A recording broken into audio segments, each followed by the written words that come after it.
Hello, everyone. This is Mr. Informal bringing you another thoughts, analysis, and rant.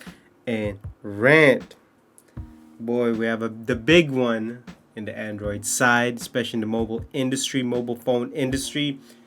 Samsung Unpacked event happened today as of January 17th. So they have announced that the successor to the Samsung Galaxy S23, S23 Plus, and S23 Ultra.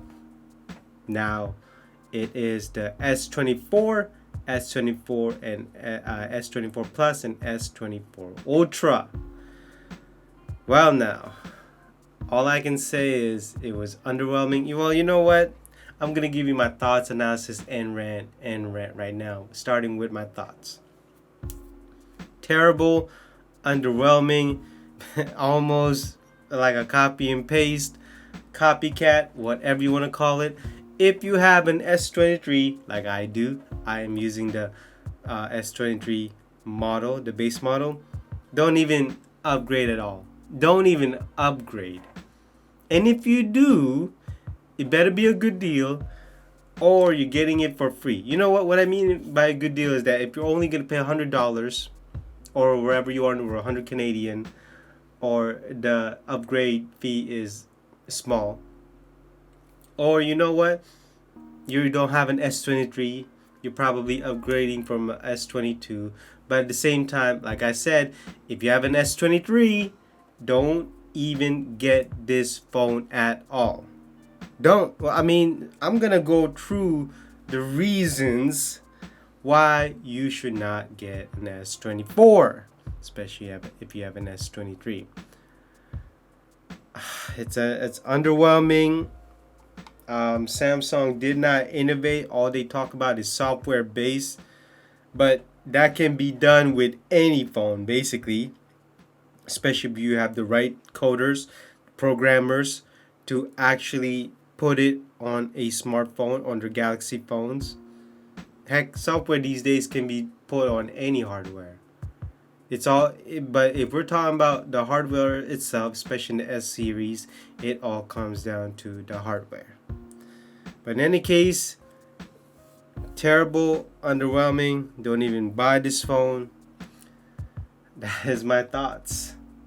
So let's get to the specs. I'm gonna call it S24, and then I'm just gonna call Plus, how to differentiate the two. Okay, so for the S24, screen sizes got bigger by 0.1 inches. It is now 6.2 inches, and it's the same for the Plus, from 6.6 to 6.7 inch screen. And basically the bezel got smaller. The S24 is still rocking the 1080 screen, while the Plus increased itself from the 2K to the 1440. So from 1080 to 1440, which is pretty good, not bad. So they are both using Qualcomm Snapdragon 8 Gen 3 with Android 14. Depending on your market, it's probably going to use the Exynos 2400. But if I was you, if you can, get the Snapdragon. Obviously, it has no dual card slot, no SD card slot.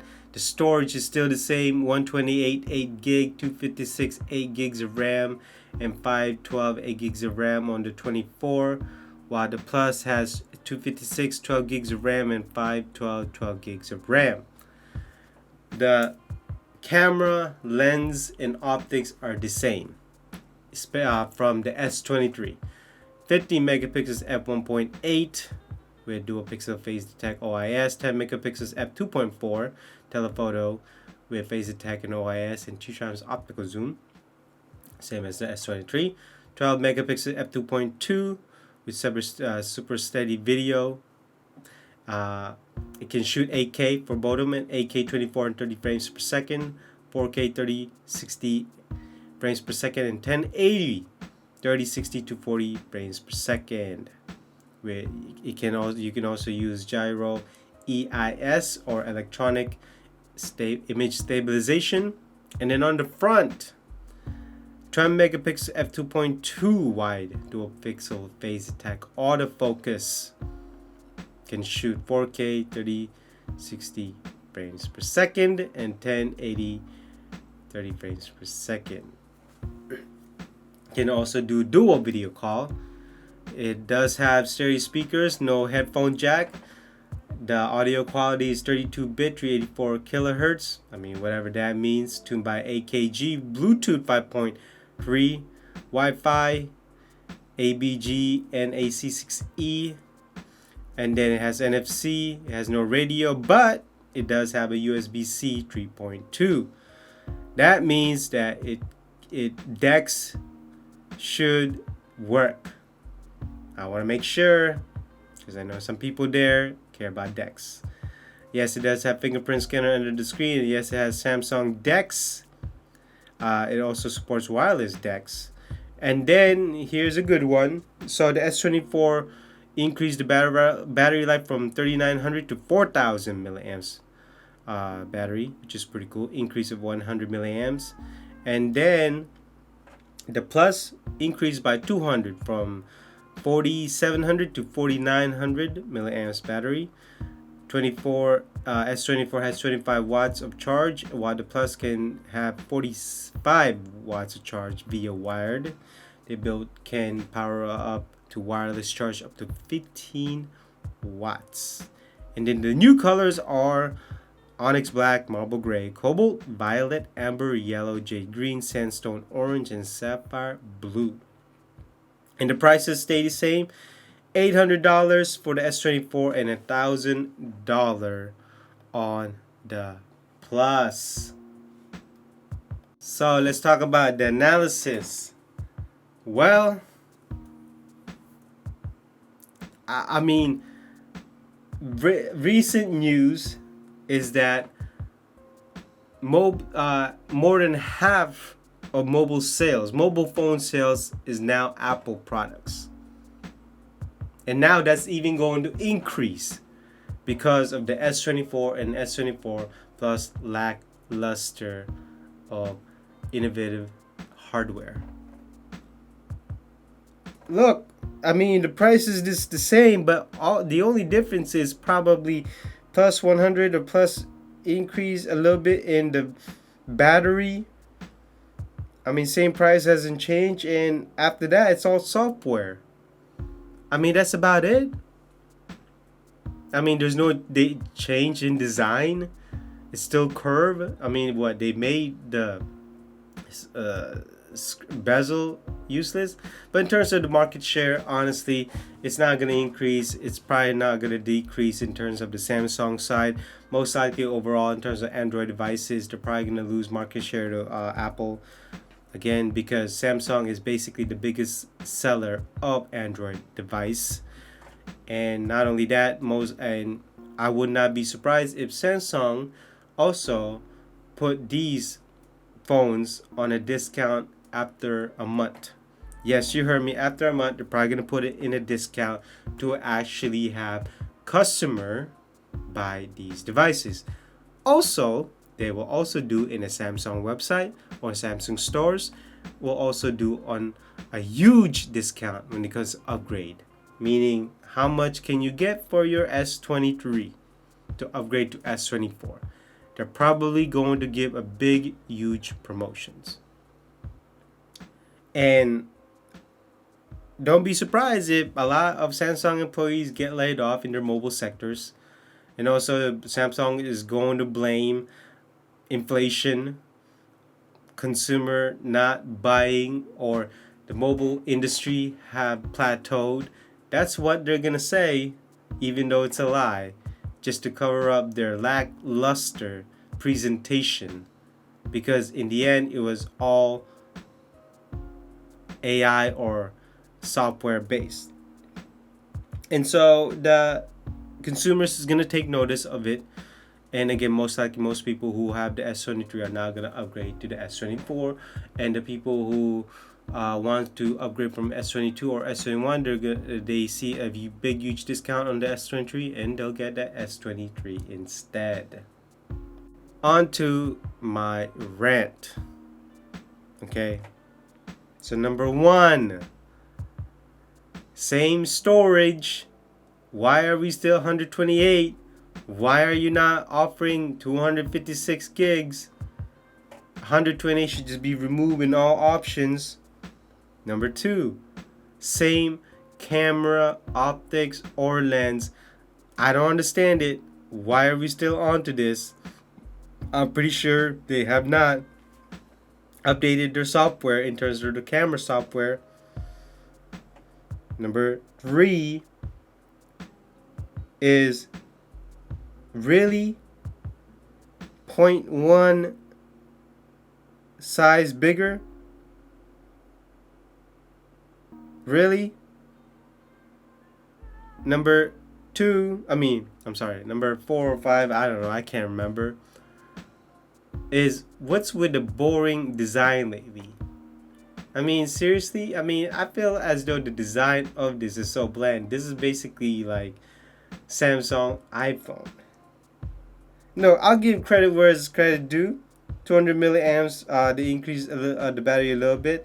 Not only that, I forgot to mention that the screen is 40% brighter, but that can only be turned on using adaptive screen brightness. But after that, that's it. And lastly, is that why the boring colors? I saw the amber yellow, and that's terrible. I saw the jade green, and that's terrible. It doesn't even look like jade green. It's look more like gray green. But you know what? Lastly, is the biggest thing of all is just that it is an absolute disappointment from a hardware standpoint. So, because Samsung is also a hardware maker, to focus on AI instead of the phone itself. I mean, if you want to make it an AI, I mean, you could have just like did that on a different unpack event. But why on the S24? Well, it's pretty obvious because they know that the S24 series doesn't have anything, does not have any standalone hardware feature that people will like. And I'm pretty sure that all these influencers are gonna hype the Galaxy AI. They're even calling this the Galaxy AI, which does not even make sense. Seriously, the first thing that I'm gonna do on the phone is that either message somebody or call somebody. Why can't that be the first priority? And then if you want to make set up calendar events, make an appointment, maybe take pictures, sure, that could be 3, 4, 5, 6. But when suddenly everything's becoming AI, okay, well, who's really controlling the phone? Is the AI dictating the way I behave on the phone? No, I don't want that. I want to control the phone itself. Now, they say AI is only helpful to a certain extent, but let's be honest here. They are pushing AI here, even though they should not. Because I'm not a fan of AI. And then I feel sorry for the international market because they're having Exynos 2400 and the Exynos version of the S24s and even S23, is either terrible or it is terrible. That's all it comes down to it. And it's a shame. And so that concludes my thoughts, analysis, and rant of the Samsung Galaxy S24 and S24 Plus. I'm using my S23 and it looks like I'm going to keep it for a long time or another year.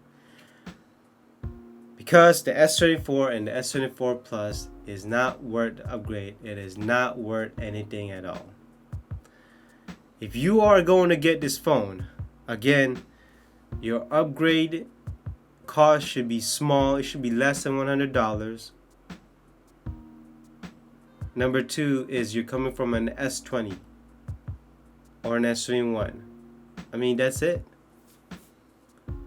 I mean, if I had an S20 and S21, I'd rather just buy the S23 because I'm not really getting anything out of this. It's a shame. It's really a shame. It looks like Samsung needs new directions here, need new people need new management, need new CEO in their mobile sector because it looks like it's failing. And so that's it for this thoughts, analysis, and rant of the Samsung Galaxy S24 and S24 Plus. I will see you in the next thoughts, analysis, and rant. Bye bye.